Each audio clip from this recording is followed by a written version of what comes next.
This is my opportunity to give you an idea of where the sort of organisations your money could go to. In the studio with me, keen soccer player. He looks a bit like a soccer player. He's got the right sort of haircut. And you've got a couple of tattoos. Yeah. You could be a soccer player. Young Ted Green, who's trainee community coach at ATF Southend. Ted, thanks for coming to the studios. What does ATF stand for? It stands for Achieve, Thrive, Flourish, or Achievement Through Football. And how does that work? Tell me a little bit about what you do. So basically, we do a lot of community work where we'll do like sports sessions. We've also got the Positive Future course, what I take part in, where it's an 8-week course. There's 8 of us, and we just say our real life experiences. So obviously, I talk about my story, like in my involvement with county lands at a young age and going to jail, and then obviously how I come out of it. Yeah. Do you mind just sharing a little bit of that? Because you were going down the wrong path. How old are you now, Sport? So me, I'm 20 now. You're 20? Yeah, You were going down the wrong path. Tell the listeners where it was all gone wrong, Ted. Yeah, so basically, I was raised in an all-white family. Unfortunately, the people that adopted me, one was an alcoholic and one suffered with like mental health and things like that. And I used to get a lot of bullying because I used to be very naive. Like I just thought it was normal to be the only black child in a white family. So through the bullying, an argument broke out with my dad one time when he was drunk, and that's when I found out that I was actually adopted and my real parents died. Right. So finding this out, I just got angry at the world, I got angry at them, and I ended up leaving home. Shortly after, I ended up getting picked up by a gang member, and yeah, that's how my county lands story kind of began. So I used to get sent like places like Scotland, Manchester, Nottingham, and yeah, you're basically there with a bag of drugs. Unfortunately, in that lifestyle, you have to carry a knife as well, and you're living in not mind my language, but a crackhead's house basically. Like we used to call it a bando. You can live there up to weeks or months. You called it a what? A bando. A bando. Yeah, okay. yeah. Okay. And basically, how many typically would be living in this house then, Ted? It would be you and the owner of the house, really. Oh, right. Okay. And yeah, you're basically there for weeks or months until all the drugs are sold, and I just kept doing it in different places.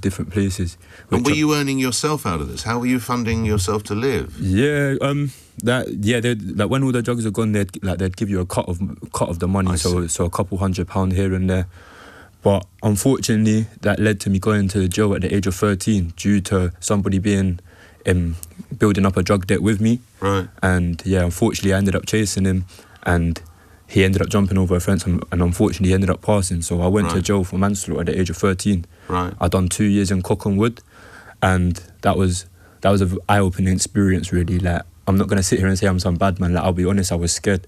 Right. I was scared when I first went, and I learned it was very gang affiliated. Right. When I went in there, I learned that pretty quick, because on the first day, something as small as an apple in jail, like that's how crazy it is. Something as small as an apple. I got asked for an apple. I ended up giving it to him. And then my cellmate told me like I shouldn't have done that, basically. What, it can kick off over an apple? Yeah, and it did. I ended up getting in a fight over it. I won the fight, but I lost the war, because the next day when my cell got opened, I got beaten up badly, where they broke my jaw, like they broke my rib. Yeah, I got sent to hospital. How old were you then? I was 13 years old. Yeah, so by the second day of my sentence, I was in hospital. But then when I came back, like from hospital, I learned like I had to say who I was affiliated with and things like that. And yeah, I done the rest of my sentence calm, but unfortunately in there I ended up making friends with like other gang members and things like that. So when I come out at 15, I got fostered by my nan and granddad. I moved to Medway in Kent. Yep. But I didn't really learn my lesson. I ended up building my own land, and I carried on doing what I was doing, basically, which led to a lot of things happening, like me being stabbed 3 times, being kidnapped, and my family getting hurt in the process as well. So yeah, it was all them things happening, as well as one of my friends dying. It was all them things happening as I was getting older. I was about 17, and I got arrested, and I had a conspiracy case that went on for 2 years, 4 county lands, where I got told I could serve up to 14 years in an adult jail. So is that when you realised things had to change? Yeah, so hearing that is what made me realise, I need to change. So I ended up leaving. I ended up stealing a car, and I moved to Essex and Basildon. I was just living in a car for a few months, and luckily during that period, the conspiracy case got dropped. Right. And shortly after, I got caught for the car, unfortunately. But luckily, I didn't go to jail. They ended up putting me on youth offending, and then through youth offending is how I met ATF and changed my life. Because I was going to ask, how do we get from that and you're still only 20? Yeah.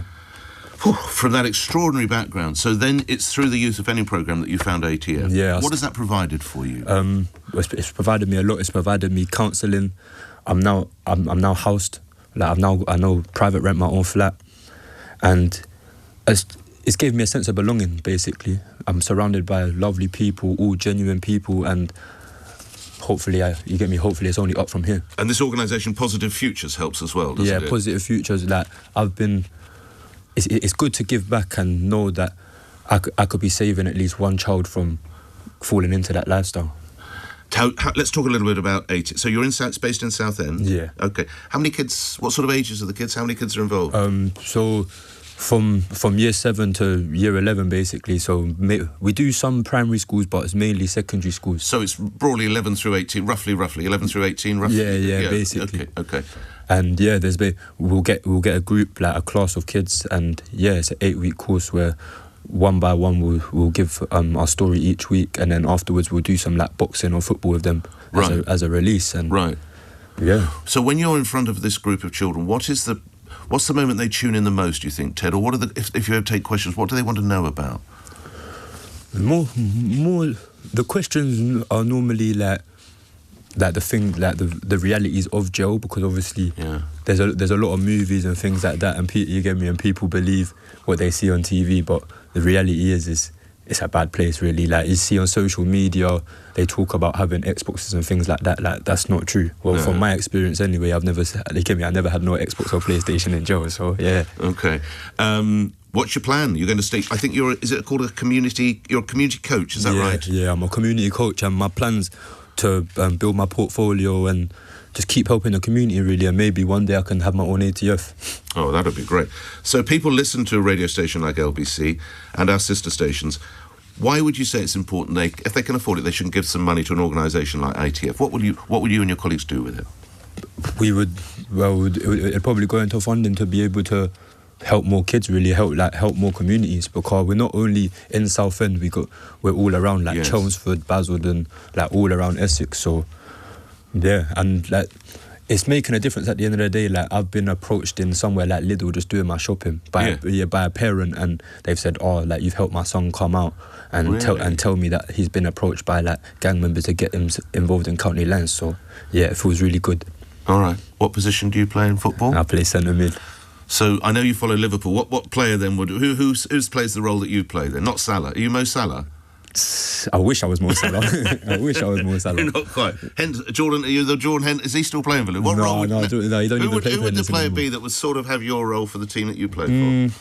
He doesn't play at my position, but I'd probably say I'm like a Robertson. Robertson. Yeah, okay. I'm like a Robertson. You have got the look, with the earring and the tattoo. You have got the build of a football player. Thank you. Ted, thank you so much. Good luck with everything. An extraordinary story. I wish you nothing but good luck. Ted Green, thank you very much for coming in. I'm going to read this now. So let me lean across and shake your hand, because you're going to be let out. Okay. Good luck, fella. No, thank you. Really good meeting you. Thank you. Look after yourself, fella. Right, if you want to help charities like ATF Southend, who Ted's working with, you can donate now. To donate £40, £30 or £20, text LBC 40, LBC 30 or LBC 20 without a space to 70766. 100% of your donation will go to LBC's Make Some Noise. 16 and over only, please. Seek the bill payer's permission. Standard network charges can apply. T's and C's are at makesomenoise.com. So that once last time, LBC 40, LBC 30, LBC 20 without a space to 70766.